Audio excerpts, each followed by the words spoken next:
ధూళినైన నన్ను దూతగా నిలిపావు, ఎన్నిక లేని నన్ను ఏలికగా చేశావు. ధూళినైన నన్ను దూతగా నిలిపావు, ఎన్నిక లేని నన్ను ఏలికగా చేశావు. భూమి విరిగి ఫలమిచ్చెను, మేఘమిరిగి వర్షమొచ్చెను, రొట్టె విరిగి వృద్ధి చెందెను, నన్ను విరిచి వాడుకోమయ్యా.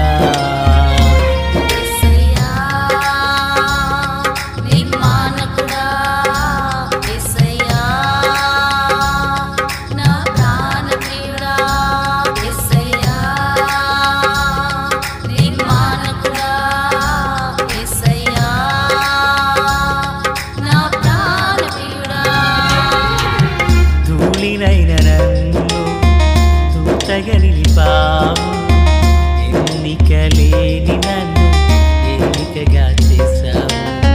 ధూళినైన నన్ను దూతగా నిలిపావు, ఎన్నిక లేని నన్ను ఏలికగా చేశావు. ప్రభు అయినటువంటి యేసుక్రీస్తు వారి పరిశుద్ధమైన నామంలో తండ్రి అయిన దేవాది దేవునికి నిత్యము స్తుతియు స్తోత్రములు, మహిమయు ఘనతయు ప్రభావములు యుగయుగములు ప్రభువునకే చెల్లునుగాక. ఆత్మీయులారా, బాగున్నారు కదా? దేవుని మహాకృపను బట్టి మరో పర్యాయం మనం ఇలాగున కలిసి దేవుని దైవవాక్యమును ధ్యానం చేటుకుగాను మహాదేవుడు మనకు చూపిన ఈ మంచి తరుణాన్ని బట్టి మనం ప్రభువుని ఎంతగానో స్తుతించి బద్దులమై ఉన్నాము. దయగలిగిన ఆయన ఆత్మచేత సమభూమి గల దేశమున ప్రభువు మనలను నడిపించునుగాక. ఆమేన్. నేటి దిన వాక్య ధ్యానము కొరకైన భాగము నిర్గమాకాండం ప్రియులారా 31వ అధ్యాయము 11వ వచనము మొదలుకొని దగ్గరగా 17 వరకున్న వచనాలను మనం ధ్యానం చేయబోతున్నాం. మూలవాక్యమై 16వ వచనం, ఇశ్రాయేలీలు తమ తరతరములకు విశ్రాంతి దినమును ఆచరించి ఆ దినమును ఆచరించవలెను, అది నిత్య నిబంధన. ప్రార్థన. మహాపరిశుద్ధుడా, ప్రేమగల తండ్రి, కృపగల దేవ, స్తోత్రాలు. చదవబడిన వాక్యం మీది, వినుచున్న వారందరూ మీ వారు. మీ దాసుడునైన నన్ను పూర్ణముగా మరుగు చేసి దైవస్వరమును వినిపింపచేయండి. రాకడ కొరకు, రాజ్యం కొరకు సిద్ధం చేయండి. సియోనులో నుండి మీ కృపాహస్తం మా అందరికీ తోడయుండునుగాక. మేలు చేత నడిపించమని, మహిమ పొందమని యేసయ్య మహోన్నతమైన నామంలోనికి ప్రార్థించిన మనవులన్నీ పొందియున్నామని నమ్ముచున్నాము మా పరమ తండ్రి. ఆమేన్. ఆత్మీయులారా, బాగున్నారు కదా? ఈ చదవబడిన వాక్యమందు వచనాలలో దేవాది దేవుడు మోషేతో మాట్లాడుతూ ఇశ్రాయేలీయులతో ఒక నిత్య నిబంధనను ఆయన వెల్లడి చేశారు. ఏంటి ఆ నిత్య నిబంధన అంటే, ప్రభువారు అంటున్నారు, నాకును ఇశ్రాయేలుకును అది ఎల్లప్పుడూ గురుతయుండును. ఎలయనగా 6 దినములు యెహోవా భూమి ఆకాశమును సృజించి 7వ దినమున పని మాని విశ్రమించినని చెప్పుము. అంటే ఏమంటున్నారు? దేవాది దేవుడు 6 దినములు ఆయన పని చేసి ఉన్నారు. 5 దినాల సృష్టి, 6వ దినాన మనిషిని చేసి ఉన్నారు. 7వ దినాన ఆయన ఏం చేశారంట? పని మాని విశ్రమించెను. పని మానేసి ఆయన విశ్రమించారంట. ప్రియులారా, మరి దేవాది దేవుడు మోషే చేత రాయించినప్పుడు, ఆత్మచేత నింపబడి రాయించినప్పుడు మోషే గారు మాట్లాడిన శ్రేష్టమైన మంచి పదం ఏంటంటే, విశ్రాంతి దినాన పని మానివేసెను.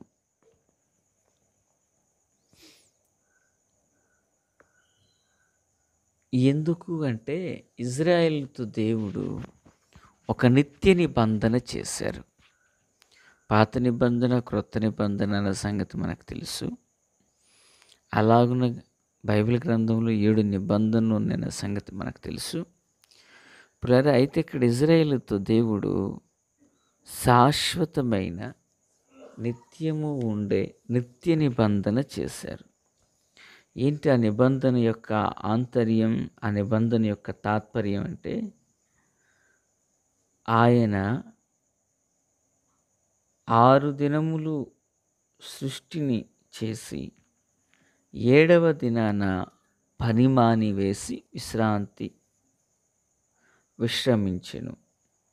పిల్లలు, ఇది ఇశ్రాయేలుకి నిత్య నిబంధన. యెహెజ్కేలు గ్రంథం 20వ అధ్యాయం 20వ వచనంలోకి వెళితే, యెహెజ్కేలుతో దేవుడు మాట్లాడుతుంటున్నారు, నేను మీ దేవుడైన యెహోవానని మీరు తెలుసుకున్నట్లు ఆ విశ్రాంతి దినములు నాకును నీకును మధ్యను సూచనగా ఉండును.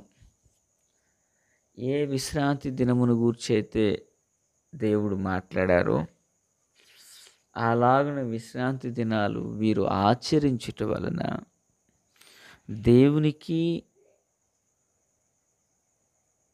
ఇజ్రాయేలు ప్రజలకు ఇవి మధ్య నిత్య నిబంధన కొరకైనటువంటి సూచనలుగా ఉంటాయట. జస్ట్ మీకు అర్థం అవడానికి ఈ మాట చెప్తున్నాను. కొందరు హైందవ సహోదరులు ఏం చేస్తుంటారంటే, వివాహములు చేసుకున్నప్పుడు ఈమె తన భర్త, ఆమె ఈయన భార్యని కొన్ని గుర్తులు తగిలించుకుంటారు. తాళి అని, మెట్లని కొన్ని. సో దేవుని పిల్లల్లో కొందరైతే అసలు అన్నింటిని కూడా తిరస్కరించేవారు కూడా కొందరు ఉన్నారు. వివాహమైన తర్వాత ఇంటి పేరు మార్చేటువంటి వారు కొందరు ఉన్నారు. ఆ తర్వాత వీరిద్దరికి ఒకటే రేషన్ కార్డు, తర్వాత ఆధార్ కార్డులో పేరు మార్పులు, తర్వాత పిల్లలు, ఇలాగే కొన్ని సూచనలు ఏమి చేస్తున్నాయి అంటే, వీరు భార్యాభర్తలో అన్న సంకేతం సమాజంలో చూపిస్తారు దీన్ని. ప్రియులారా, అయితే నా ఉద్దేశం ఏంటంటే, అయ్యా, పని మానేసి నేను విశ్రాంతిలో ఉన్నాను కదా, పని మానేసి నేను విశ్రాంతి తీసుకున్నాను కదా, అలాగే నేను మీకు దేవుడునై ఉన్నాను, మీరు నాకు ప్రజలునై ఉన్నారన్న సంగతి అందరూ తెలుసుకున్నట్లుగా మీరు ఈ విశ్రాంతి దినములు పాటించుట వలన ఇవి నాకు మీకు మధ్య సాక్షిగా ఉన్నాయి. లాబాను, యాకోబులు వారిద్దరూ సాక్షి సంబంధమైన ఒక కుప్పను వేసుకున్నారని ఆదికాండంలో చూస్తాం. ఇది దాటి నేను నీ యొద్దకు రాను, లాబాను అంటాడు. ఇది దాటి నేను నీ యొద్దకు రాను, అది దాటి నువ్వు నా యొద్దకు రావద్దు అంటాడు. వారిద్దరికి మధ్య సాక్షి. అలాగే విశ్రాంతి దినం అనేది దేవునికి, దేవుని బిడ్డలకంటే అదొక సాక్షిగా ఉండబోతుంది. దేవునికి మహిమ కలుగునుగాక. అదొక సాక్షిగా ఉండబోతుంది. ఎప్పుడు దాన్ని ఆచరించి అమలు చేసినప్పుడు. ప్రియులారా, మరి ఈరోజు ఎంతోమంది దాన్ని పాటించడం అనే దాన్ని ఎంతో దూరపరిచేసి ఉన్నారు. చూడండి, యెహెజ్కేలు గ్రంథం 20వ అధ్యాయం 12వ వచనం, మరియు యెహోవానగు నేనే వారిని పవిత్రపరచువాడనని వారు తెలుసుకున్నట్లు నాకును వారికి మధ్య విశ్రాంతి దినములను వారికి సూచనగా నేను నియమించి తిని. రెండో భాగంలో అంటున్నారు, నేను వారిని పరిశుద్ధపరిచేవాడును. ఇవి వారు పాటించుట వలన ఇవి నాకు వారికి మధ్యన సూచనలుగా ఉండబోతున్నాయి. ఎందుకంటే నేను వారిని పరిశుద్ధపరచాలనుకుంటున్నాను. లేదా యెహెజ్కేలు గ్రంథం 20:20 ఏమన్నారు? నేను దేవుడినై ఉన్నానని సూచనలుగా చేయండి అన్నారు. 20వ అధ్యాయం 12వ వచనంలో ఏమంటున్నారు? నేను వారిని పవిత్రపరచబోతున్నాను. అంటే విశ్రాంతి దినాన్ని ఒక మనుషుడు ఆచరించడం వలన ఆ మనిషి ఏమవుతున్నాడు? పవిత్రపరచబడుతున్నాడు.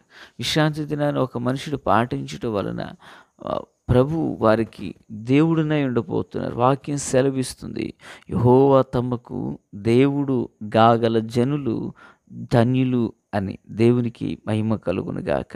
ప్రియులారా, క్రీస్తునందు నాకు అత్యంత సన్నిహితులారా, జీవము కలిగిన దేవుని యొక్క ప్రియమైనటువంటి పిల్లలుగా మనము విశ్రాంతి దినము ఆచరించాలా అంటే 100% మనం ఆచరించాలి. అయితే పాత నిబంధనని యందు చెప్పబడిన విశ్రాంతి దినం ఏది అయినదంటే అది శనివారం అయింది. మరి శనివారం సబ్బాతు మనం ఆచరించకూడదు కదా? అవును లేదా? అది ఆచరించకూడదు. అయితే మనం ఆచరించవలసినటువంటిది ఏమైనదంటే మన ప్రభు అయినటువంటి యేసుక్రీస్తు వారు సమాధి నుండి తిరిగి లేపబడి ఉన్నారు. ఆమేన్. తిరిగి లేపబడిన దినము విశ్రాంతి దినము తర్వాత అది పునరుత్థాన ఆరాధన దినముగా పరిగణించబడింది. ఇక క్రైస్తవులకు విశ్రాంతి దినము అనేది ఆదివారపు ఆరాధన. దేవునికి మహిమ కలుగునుగాక. అంత మాత్రమే కాదు, ప్రభువు దినమందు నేను పరవాసినైతిని పద్మాసు ద్వీపంలో ఉండగా అని అంటాడు. అంటే వారం రోజులు అన్నీ దేవుడు చేసినవే. దీంట్లో దేవుడు ఒకదాన్ని కోరుతున్నారు. ఏమంటున్నారు? ప్రభువు దినమందు అని యోహాను రాశాడు. ప్రభు దినం మనకు ఏదది? ఆదివారం. ఆమేన్. ప్రియరా, మన ప్రభు అయినటువంటి యేసు ప్రభులు వారు ఆదివారం లేచుట వలన మరి అపోస్తులు ఆనాటి నుండి వారు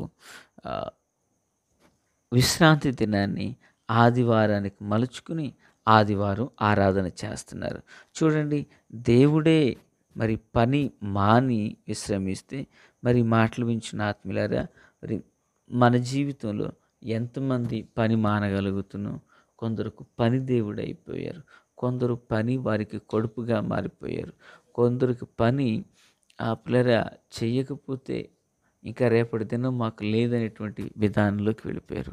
ఒక మాట గుర్తు చేస్తున్నాను. ఈరోజు దేవుడు మనకు ఆయుష్నిచ్చి ఉన్నారు, ఆరోగ్యాన్ని ఇచ్చి ఉన్నారు. ఆయన ఇచ్చిన ఆయుష్ను ఆరోగ్యాన్ని కాపాడుకుంటూ మనం ప్రభుని స్తుతించాలి తప్ప పని కొరకు ప్రభువును ప్రక్కన పెట్టకూడదు. పిల్లరా, పని కోసం పని ఉందని ప్రభువును ప్రక్కన పెట్టకూడదండి.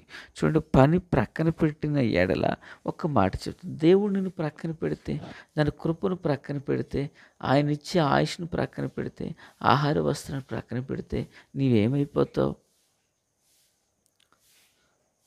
మనుగడ ఏమైపోతుంది? సంపాదించిందంత ఏమైపోతుంది?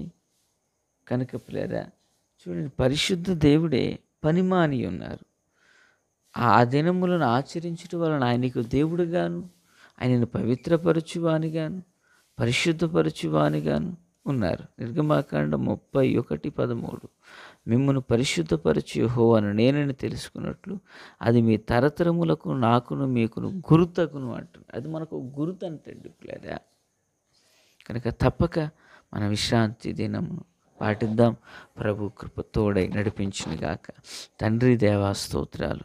వాక్యం అందరి హృదయాల్లో ఫలభరితం చేసి మేలు చేత నింపి నడిపించి మహిమ పొంది మీ కార్యములు సఫలపరచమని యేసయ్య నామమున అడిగి వేడుకొనుచున్నాం మా పరమ తండ్రి. ఆమేన్. Praise the lord.